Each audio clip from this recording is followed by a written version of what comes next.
Hello friends, welcome to my YouTube channel Ganesh Gurukul official पर। तो आज हम लोग आ चुके हैं एक ऐसे ही एज के रैंडम क्वेश्चन के साथ। जो ये डाउट था वो रुपेश प्रजापति जी का डाउट था। तो उन्होंने मुझे ये क्वेश्चन भेजा था, तो इसका मैं आपको प्रॉपर और ब्रीफ सॉल्यूशन देने वाला हूँ। कृपया करके अच्छे से देखिएगा, समझिएगा और सोचिएगा।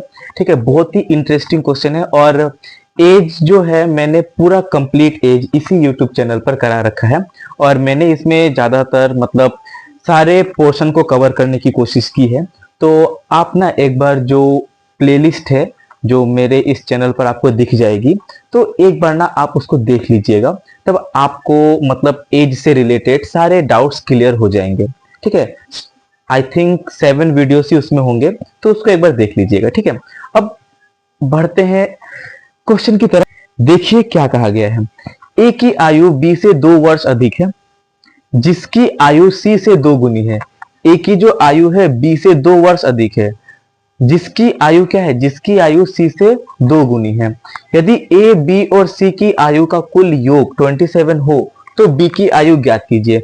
समझिएगा, हम यहाँ पर लिखते हैं, चलो ए है, बी है और सी है।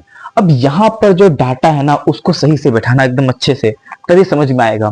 देखो क्या बोला गया है, ए की आयु बी से 2 वर्ष अधिक है, यानी ए जो है ना, ए बी से कितना ज्यादा है, +2, 2 वर्ष ज्यादा है। ए बी से 2 वर्ष ज्यादा है। मैं बस अभी डाटा बैठाऊंगा, हाँ अच्छे से फोकस कीजिएगा। ए जो है वो बी से 2 वर्ष ज्यादा है। अब थोड़ा फोकस करो दूसरे लाइन पे, फिर क्या बोला है, जिसकी आयु सी से 2 गुनी है। मतलब ये जो बी जो है ना, बी सी का क्या है, 2 गुना है। बी जो है बी सी का क्या है, 2 गुना है। आया समझ में? इस लाइन को पकड़ो जो बताया गया है। ए की आयु बी से 2 वर्ष अधिक है, ए जो है वो बी से 2 वर्ष ज्यादा है, जिसकी आयु यानी बी की आयु सी से 2 गुनी है, जिसकी आयु सी से क्या है, 2 गुनी है। ये लाइन हमें पकड़ना पड़ेगा, क्योंकि अरिथमेटिक जो है ना वो बस शब्दों का खेल है। ओके, अब थोड़ा समझना हम लोग कैसे करेंगे। ध्यान देना, अगर मैं ऐसे ही फॉर एग्जांपल मान लूं कि चलो मैंने मान लिया सी हो गया एक्स, तो x का 2 गुना b कितना हो जाएगा हमारा, 2x। आया समझ में? हमने अगर मान लिया c का एज है x, तो x का 2 गुना, क्योंकि b जो है वो c का क्या है, 2 गुना है ना, तो b क्या हो जाएगा, x का 2 गुना कितना हो जाएगा, 2x। और a जो है ना, a b से 2 वर्ष अधिक है, यानी 2x प्लस कितना हो जाएगा हम लोग का a, 2 हो जाएगा। देखो a का जो एज कितना हो जाएगा, 2x प्लस 2, b से कितना अधिक है, +2 अधिक है, यानी a कितना हो जाएगा, 2x प्लस 2।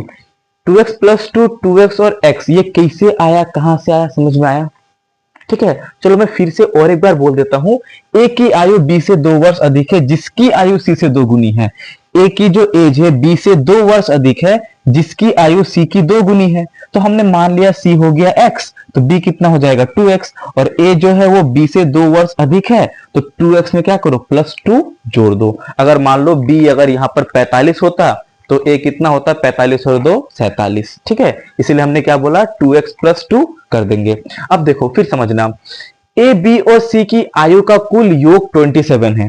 ठीक है, तो मतलब a b और c इन सभी का एज का सम कितना है, 27। तो हम लोग बोलते हैं कि देखो 2x plus 2 plus 2x plus x, a b और c की आयु का जो सम है, योग जो है, कुल योग कितना है, 27 है। अब प्लस करो इसको, 2x plus 2x 4x, 4x plus 1 5x। तो यहां पर कितना है हमारा, 5x, और इक्वल टू यहां पर है 27। ये जो +2 है ना, अगर ये यहां जाने से क्या हो जाएगा, -2। तो हम लोग क्या बोलेंगे, देखो 5x है इक्वल टू 27 में से 2 माइनस करो, कितना आता है हमारा, 25। ओके, कितना आता है, 25। अब क्या करो, इसको नॉर्मली काट लो। देखो जैसे मैं काटता हूं, 5 एकम 5, 5 5 25, मतलब ये गुना में है ना, वो यहाँ आके भाग में पहुंचेगा। फिर 5 एकम 5 और 5 5 25 काटना है तो मुखामुखी काट लो, कोई दिक्कत नहीं होगी। ठीक है, तो हमारा x का मान पता है कितना मिलेगा, 5। x का मान कितना आ चुका है, 5। अब देखो हम लोग इसको कैसे सॉल्व करेंगे, आप समझना। हमसे क्या पूछा है, b की आयु ज्ञात कीजिए। तो b हमारा कितना है, b जो है, b हमारा है 2x। अगर x का मान 5 है तो 2x का मान कितना होगा, हमें अगर b का एज चाहिए, समझ लो अगर मुझे b का एज चाहिए तो b कितना है हमारा 2x, तो हम लोग क्या बोलेंगे 2 इंटू एक्स जगह में क्या बैठा हो, x की जगह में बैठा दो कितना 5। आया समझ में? क्योंकि हमें b का मान चाहिए 2x का मान, तो 2 का जगह में हमने 2 लिखा, फिर मल्टीप्लाई और x जगह में क्या लिखा है 5। अब देखो 5 दूनी कितना होता है, 5 दूनी कितना होता है 10, यानी हम लोग का जो b है ना, b बेचारा 10 साल का है, तो इसीलिए हमारा ऑप्शन नंबर सी क्या हो जाएगा, एकदम करेक्ट आंसर हो जाएगा। ठीक है, ऐसे ही क्वेश्चंस मैंने करा रखे हैं एज के क्लास में, तो आप उसको पूरा कंप्लीट देखिएगा, पक्का आपको सब कुछ क्लियर हो जाएगा। ठीक है, तो मिलते हैं ऐसे ही कुछ नए और इंटरेस्टिंग क्वेश्चन के साथ, तब तक के लिए बाय बाय, और चैनल को अपना सपोर्ट दिखाते रहिए।